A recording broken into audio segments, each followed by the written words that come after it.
Hi everyone, welcome back to my channel. So this video is going to be about arsenic, alb and genitourinary tract symptoms according to Kent lectures. So let's get started. As we all know, ars is a very much prominent, as we all know, arsenic alb's prominent symptom is burning. So that is also obviously found in the GUT symptoms.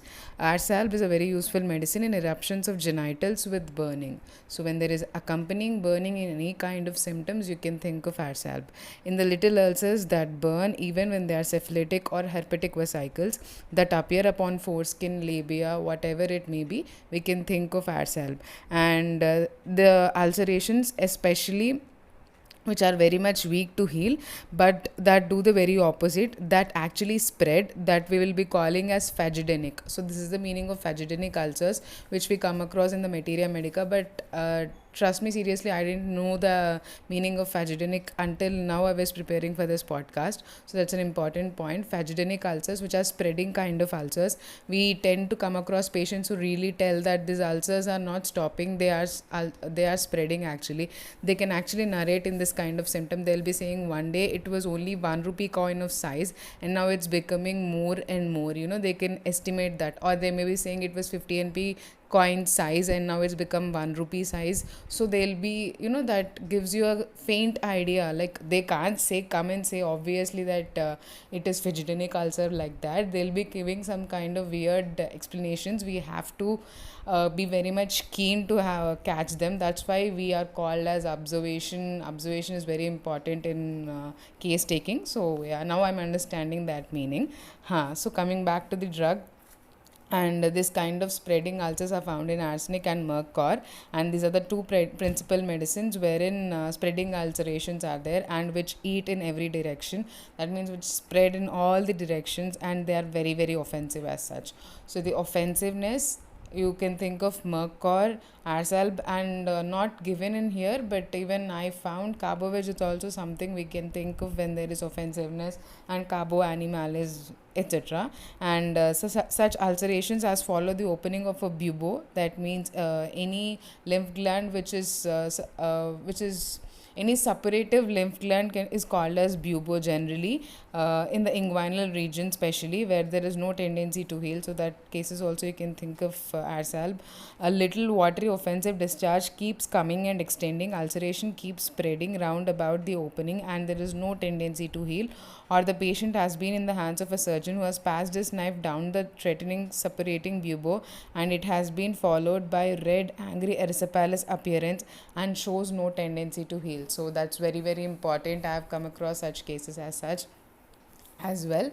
I've seen a case of ulcer which was very much red enough. Actually, we think appearance of red is a good sign of indication, but when I was looking around the margins, it was very much round and clear cut, defined.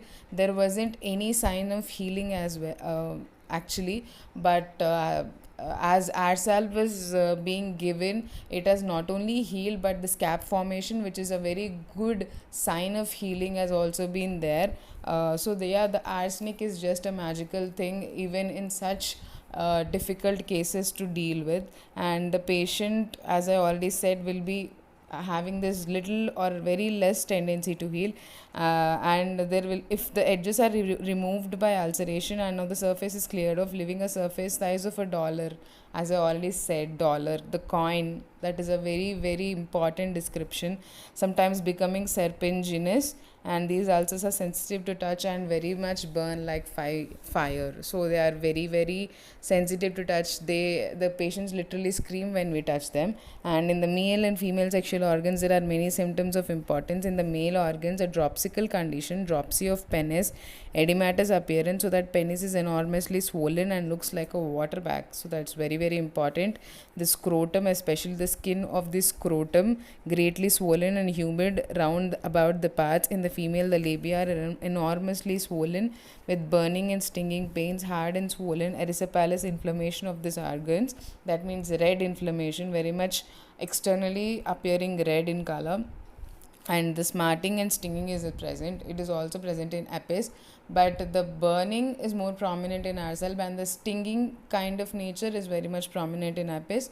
And obviously both of them are very much different, though the symptoms seem to be very much similar, but the generalities tend to rule that out mostly. And these when such symptoms are in the female especially, there is violent burning pain in the genitals with or without swelling, so that's important.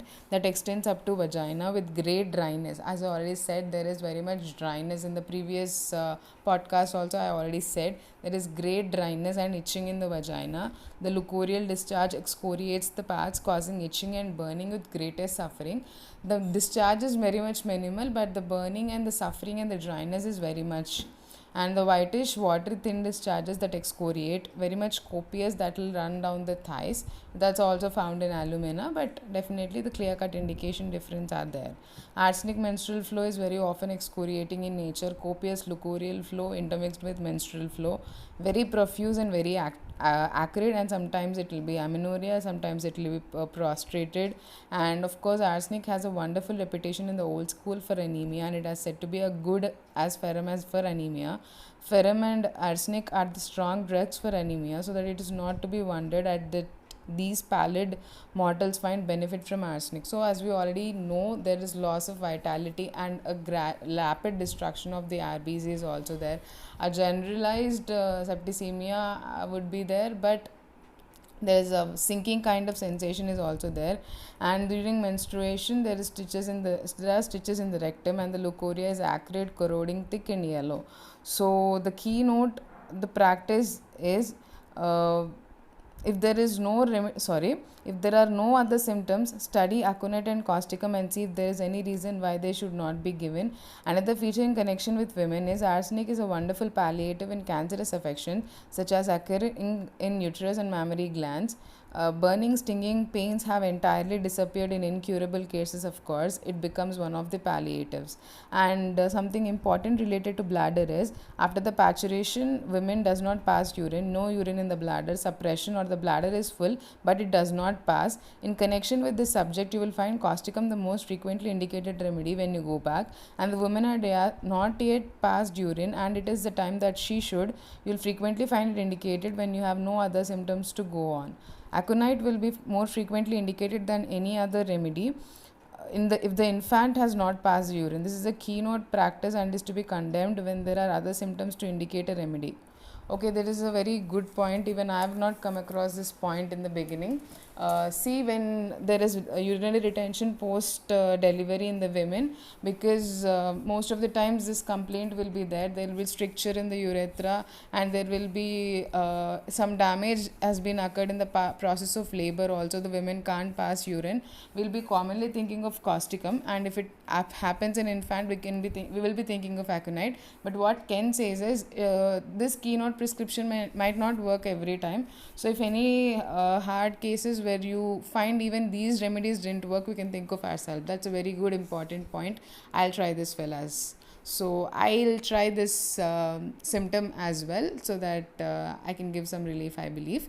So yeah, that's all for this podcast. Hope this podcast was helpful. Don't forget to subscribe to this channel. Thanks a lot for listening to this podcast. Have a great day.